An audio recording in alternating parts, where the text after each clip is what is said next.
మీరు తాగే మద్యం కంటే మీ కోపం వేగంగా మీ ప్రాణాలు తీస్తుందని తెలుసా? హాయ్, నేను ప్రతిమ, ప్రొఫెషనల్ ఆక్యుపంక్చరిస్ట్. ఈ రోజు మన శరీరంలోని ఒక సైలెంట్ కిల్లర్ గురించి తెలుసుకుందాం. మనం పడే ఎమోషన్స్ కేవలం ఫీలింగ్స్ మాత్రమే కదా, అది ఒక ఎడిక్షన్. పదే పదే ఈ ఎమోషన్స్ కి లోడ్ అవడం వల్ల మన మెదడు ఈ నెగిటివ్ కెమికల్స్ కి బానిస అయిపోతుంది. మీ అతి కోపం మీ లివర్ ని డామేజ్ చేస్తుంది. అందుకే అధిక కోపం ఉన్న వాళ్ళకి బీపీ అలాగే కంటి సమస్యలు ఎక్కువగా వస్తాయి.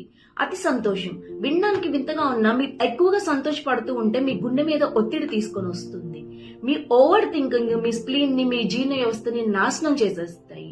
అలాగే మీ అతి బాధ మీ లంగ్స్ ని డామేజ్ చేస్తుంది, ఆయాసం వచ్చేలా చేస్తుంది. మీ అతి భయం కిడ్నీల మీద ప్రభావం చూపిస్తుంది. ఎముకల నొప్పులకి ఇది కూడా ఒక కారణం అవుతుంది. మరి దీనికి పరిష్కారం ఏంటి? ఆక్యుపంక్చర్ ఉంది కదా.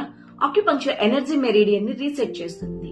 కొన్ని నిర్దిష్టమైన పాయింట్స్ ని యాక్టివేట్ చేయడం వల్ల ఆక్యుపంక్చర్ మీ నర్వస్ సిస్టమ్ ని కూల్ చేసి మీ బాడీలో హ్యాపీ హార్మోన్స్ ని రిలీజ్ చేస్తుంది. దీనివల్ల మీరు ఈ ఎమోషనల్ ఎడిక్షన్ నుంచి బయటపడొచ్చు.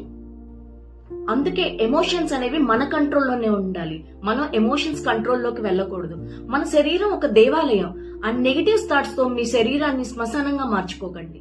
మీరు ఏ ఎమోషన్స్ తో బాధపడుతున్నారో నా కామెంట్ లో తెలియచేయండి. దానికి పరిష్కారం ఏంటో నేను చెప్తాను. మరిన్ని ఆరోగ్య సమాచారాల కోసం ఆక్యుసిద్ధ ఛానల్ ని సబ్స్క్రైబ్ చేసుకోండి.